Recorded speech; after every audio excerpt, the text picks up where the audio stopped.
Hello मेरे प्यारे बच्चों, तो कैसे हैं आप सब। उम्मीद करते हैं सब बढ़िया हो। तो बच्चों आज की इस वीडियो में हम लोग सॉल्व करने वाले हैं एक्सरसाइज 10.1। इसके बाद जो एक्सरसाइजेस आएंगी वो आएंगी 10.2 से। दो ही एक्सरसाइज उसको ही सॉल्व करके खत्म करेंगे कहानी को। अभी तक हम लोगों ने पढ़ लिया क्या एक्सपोनेंट क्या होता है, बेस क्या होता है, पावर क्या होता है, लॉ ऑफ एक्सपोनेंट देख लिया, ये एक्सपोनेंट पावर का यूज क्या है ये भी हम लोगों ने समझा, कैसे ये हमारे जिंदगी में मदद करता है बड़े बड़े नंबर या छोटे छोटे नंबर को पढ़ने में, लिखने में और समझने में, कंपेयर करने में। तो हम लोगों ने ये सारी चीजें देखी, बहुत अच्छे से पढ़ा। याद रखना है बच्चों कि आपको लॉ ऑफ एक्सपोनेंट, कुछ पढ़ो ना पढ़ो, लॉ ऑफ एक्सपोनेंट जहां जो मैंने वीडियो बनाई है, लॉ ऑफ एक्सपोनेंट, ये आपके लिए बहुत ज्यादा इंपॉर्टेंट। अगर आपने पढ़ा है तो कोई बात नहीं, बहुत अच्छी बात है। इसका मतलब ये एक्सरसाइज आप बहुत अच्छे से सॉल्व कर लोगे, आपको हर एक चीज समझ में आएगी। तो ये जरूर जरूर जरूर देखना। और स्टैंडर्ड फॉर्म तो जो एक्सरसाइज 10.2 आएगी, ठीक है, वहां पे स्टैंडर्ड फॉर्म का बहुत ज्यादा यूज है। स्टैंडर्ड फॉर्म, ठीक है, स्टैंडर्ड DARD है, ठीक है, स्टैंडर्ड फॉर्म का बहुत ज्यादा यूज है। तो उसकी सारी चीजें मैंने बताई है। तो ये चीज याद रखना कि इस एक्सरसाइज के लिए लॉ ऑफ एक्सपोनेंट बहुत ज्यादा यूज होने वाला है। तो अगर आपको नहीं पता कितने तरीके से लॉ होते हैं, किस किस तरीके से तोड़ मरोड़ सकते हैं लॉ को, तो वो सारी चीजें हम लोग बताए हैं उस वीडियो में लॉ ऑफ एक्सपोनेंट में। तो बच्चों कोई बात नहीं, यहां पे एक बहुत ही छोटा सिंपल सा क्वेश्चन दिया है, इवैल्यूएट करना है हमें, बस इसको लिखना है कि इसकी वैल्यू क्या होगी। ठीक है, चलो, धत तेरी की गिर गया है, ठीक है, इसके बिना तो लेक्चर स्टार्ट नहीं हो सकता। अब देखो यहां पे ये क्या है, ये हमारा क्या है, 3 का एक्सपोनेंट है 2। हमेशा याद रखो, काफी लोग पढ़ते हैं इसे पावर, तो ये पावर नहीं, इसे एक्सपोनेंट कहते हैं। इस चीज को एक्सपोनेंट कहते हैं, क्या कहते हैं, एक्सपोनेंट कहते हैं। इस चीज को बेस कहते हैं, और दोनों मिला दें तो ये हमारा हो जाता है क्या, पावर। ये दोनों को पावर कहते हैं बाबू, समझ में आया कि नहीं। तो इतना तो हम लोगों ने पढ़ लिया कि एक्सपोनेंट क्या होता है, पावर क्या होता है, बेस क्या होता है। आते हैं इस पे कि इसको इवैल्यूएट कैसे करेंगे। हमारे पास लिखा है 3 माइनस का 2 लिखा हुआ है। 3 माइनस का 2 मतलब ये चीज क्या है, डिनोमिनेटर में लिखी हुई है, इसका मतलब है, ठीक है, इसका मतलब यही है कि ये चीज डिनोमिनेटर में लिखी है। तब ध्यान सुनो, एक फॉर्मूला यूज करते हैं लॉ ऑफ एक्सपोनेंट का। वो कहता क्या है, अगर लिखा है a, एक्सपोनेंट लिखा है -m, तो हम लोग इसको डिनोमिनेटर में 1 में, इसको डिनोमिनेटर में लिख दो, न्यूमरेटर में डिनोमिनेटर में लिख दोगे तो ये एक्सपोनेंट है, ये नेगेटिव से पॉजिटिव हो जाएगा। अगर पॉजिटिव है एक्सपोनेंट और अगर आपको नेगेटिव बनाना है तो 1/a का जो हमारा एक्सपोनेंट होगा वो नेगेटिव में ऐसे आ जाएगा, ठीक है, जिसको आप हमेशा पावर पढ़ते आए हो। तो पावर नहीं होता, ये दोनों चीजें मिलकर हमारी पावर बनती हैं, ठीक। तो वही चीज हम लोग इसका यूज करेंगे। इसका यूज किया तो इसका मतलब जब हम लोग इसे डिनोमिनेटर में लिखेंगे तो ये आ जाएगा 3 का एक्सपोनेंट 2 आ जाएगा। अब हमें पता है 3 का एक्सपोनेंट का 2, इसका मतलब होता है कि 3 कितनी बार मल्टीप्लीकेशन में लिखा है, 2 बार। 2 लिखा है मतलब मल्टीप्लीकेशन में 2 बार, तो 3 3 का कितना होता है, 9। तो इसका आंसर क्या आ गया, 1/9। ये आ गया हमारा आंसर। उम्मीद करता हूं बच्चों आया होगा, बहुत सरल था। इसी तरीके से ये देखो, इसी तरीके से ये देखो। अब ध्यान से देखो, देखना यहां पे कि ये जो -4, यहां पे एक और चीज सीखने वाले हो आप। -4 का जो एक्सपोनेंट लिखा है वो -2 लिखा है। क्या लिखा है, -2 लिखा हुआ। ध्यान से देखो, लिखा है -2। अब ये जो -2 लिखा है, इस तरीके से हम लोग सॉल्व नहीं कर सकते इसको मुझे एक्सपोनेंट को पॉजिटिव बनाना होगा। अगर नेगेटिव में दिया है तो पॉजिटिव में बनाओ, पॉजिटिव में दिया है तो हो जाएगा, बट नेगेटिव में दिया है तो पॉजिटिव बनाना पड़ता है। तो पॉजिटिव बनाने के लिए क्या करोगे, ये चीज अगर नेगेटिव में दी गई तो इसका मतलब ये चीज नीचे अगर आप लिख दोगे, ये चीज नीचे अगर आप लिख दोगे तो ये पॉजिटिव में आ जाएगा। तो इसको क्या लिखोगे, 1 में लिखोगे, इसी का यूज करोगे तो 1/-4 का एक्सपोनेंट है 2।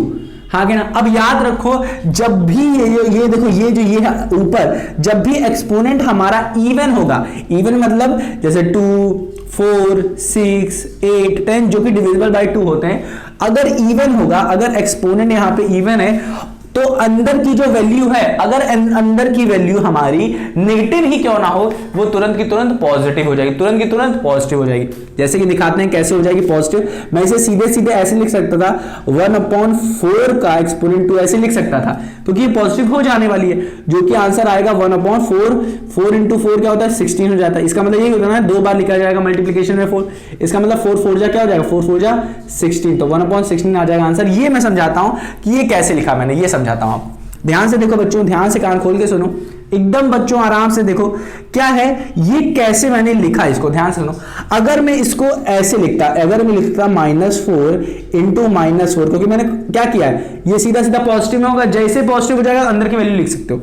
अब ये पॉजिटिव में कैसे आया, मैंने डायरेक्टली किया। कैसे, हमें पता है कि जब ये मल्टीप्लिकेशन में दिया जाता है तो माइनस माइनस ऑटोमेटिकली क्या हो जाता है, माइनस माइनस ऑटोमेटिकली क्या हो जाता है, प्लस हो जाता है। तो माइनस माइनस प्लस हो गया और 4 4 जा 16, 4 4 जा 16। तो ये देखो आंसर ऐसे भी आ जा रहा है। तो मैंने यहां पे बताया इस तरीके से कर सकते हो। एक और तरीका क्या है कि यहां से आप माइनस और यहां से माइनस कॉमन ले लो। कॉमन क्या लोगे, 1, कॉमन क्या लोगे 1, तो -1 इंटू 4 लिख सकते हो आप, फिर इंटू में यहां पे -1 इंटू 4 लिख सकते हो आप। तो ये देखो मैं बता रहा हूं इसके पीछे का कारण क्या है, ये सब लिखने की जरूरत नहीं है, आपको समझाने के लिए मैं बता रहा हूं क्या हो क्या रहा है। -1 यहां से कॉमन लोगे और -1 नहीं 4 कॉमन लो, नहीं, हाँ आप क्या करो 4 कॉमन लो, 4 को आप क्या लोगे, निकाल लोगे यहाँ पे, 4 को निकालो, 4 को निकाल लो यहाँ से, 4 को निकाल लो और लिखा है -1 इंटू -1 लिखा है। -1 इंटू -1 क्या हो जाता है, +1 हो जाता है। और ये याद रखना कि ऊपर लगा हुआ है 2,